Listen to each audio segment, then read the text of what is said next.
मुंबई के एक आलीशान फ्लैट में बैठा वो नौजवान लड़का एक साधारण कुर्ता पायजामा पहने हुए अपनी पत्नी के घर के नौकरों से डांट खा रहा था। उसके हाथ में झाड़ू थी और पसीना उसके माथे से टपक रहा था। कोई सोच भी नहीं सकता था कि यह व्यक्ति शहर की सबसे बड़ी real estate company King Empire group का मालिक है। लेकिन क्यों? उसका नाम था अभिनव राणा और उसकी असलियत जानना इस कहानी का असली मकसद है। अभिनव की शादी अनन्या सिंघानिया से हुई थी, जो सिंह एंटरप्राइजेज द चैस की इकलौती वारिस थी। यह रिश्ता दोनों की मर्जी से नहीं, बल्कि उनके दादाजी ठाकुर प्रताप सिंहा ने जबरन तय करवाया था। अनन्या कभी इस रिश्ते से खुश नहीं रही। उसने अपने ससुराल से कोई संबंध नहीं रखा और अभिनव को घर जमाई बनाकर अपने ही घर में रहने पर मजबूर किया। यह तो हमारे काम का आदमी है, बाबूजी ने जबरदस्ती इसे घसीट कर लाया है। यह बात अनन्या की मां कुंदन कौर हर किसी से कहती थी। अभिनव के लिए हर दिन अपमान और तिरस्कार का दिन था, लेकिन वो चुप था। उसने कभी विरोध नहीं किया। रात के 2 बजे जब पूरा घर सो रहा होता, तब अभिनव अपने पुराने लैपटॉप को खोलता। वह लॉग इन करता अपने टॉप सीक्रेट अकाउंट्स में, जहां पर करोड़ों की प्रॉपर्टी और इन्वेस्टमेंट की फाइलें मौजूद होती। किंग एम्पायर ग्रुप, जो देश विदेश में 60 से ज्यादा प्रोजेक्ट चला रहा था, उसका असली मालिक वही था, अभिनव राणा। लेकिन यह बात किसी को पता नहीं थी, सिवाय उसके सचिव विश्वास मेहरा एरिक्लस के। सर, लंदन का प्रोजेक्ट साइन हो गया है, $120 मिलियन का डील हुआ है। हर रात ऐसा ही कोई मैसेज आता, लेकिन वह फिर से सुबह उठकर बर्तन धोने और कपड़े सुखाने लग जाता। अनन्या और उसके घरवाले अपने स्टेटस पर गर्व करते थे। उन्होंने कभी अभिनव को पति जैसा दर्जा नहीं दिया। वो उसे ड्राइवर बुलाते, कभी कुक तो कभी वॉचमैन। अनन्या ऑफिस जाती, मीटिंग्स करती और घर आकर अभिनव पर तंज कसती।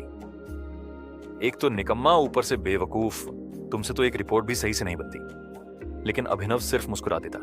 कभी कभी दादी की बात याद आती, बेटा एक दिन ऐसा आएगा जब तेरा धैर्य लोगों की आंखें खोल देगा। सिंह एंटरप्राइजेज घाटे में जा रहा था। पिछले 6 महीने से कंपनी में घाटा हो रहा था, पर परिवार इसे छुपा रहा था। अनन्या को यह बात समझ नहीं आ रही थी कि क्यों अचानक से क्लाइंट्स प्रोजेक्ट से हटने लगे। राहुल महाजन, जो कंपनी का चीफ फाइनेंशियल ऑफिसर था, अंदर ही अंदर सब कुछ बेच रहा था। एक दिन रात को अभिनव ने अनन्या की फोन कॉल सुनी।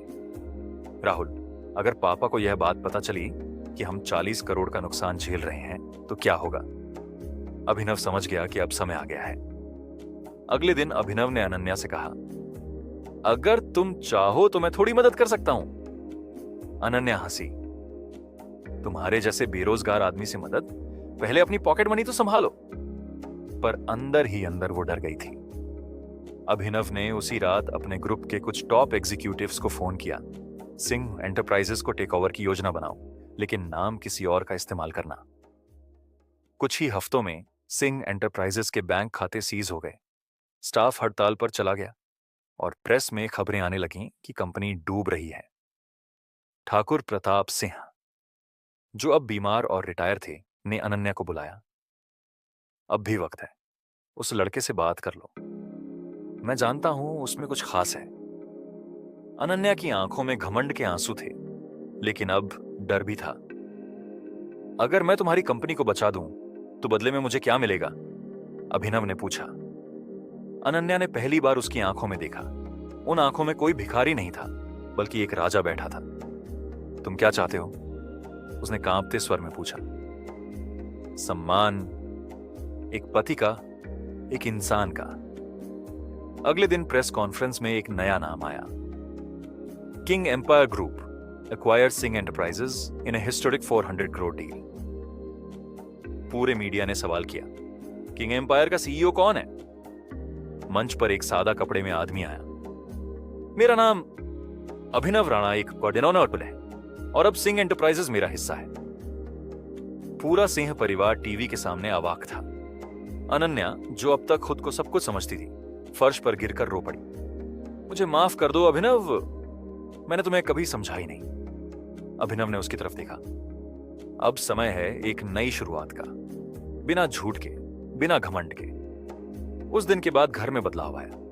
अभिनव अब भी वही था, सादा, शांत, लेकिन अब वो एक छुपा हुआ शहंशाह नहीं रहा।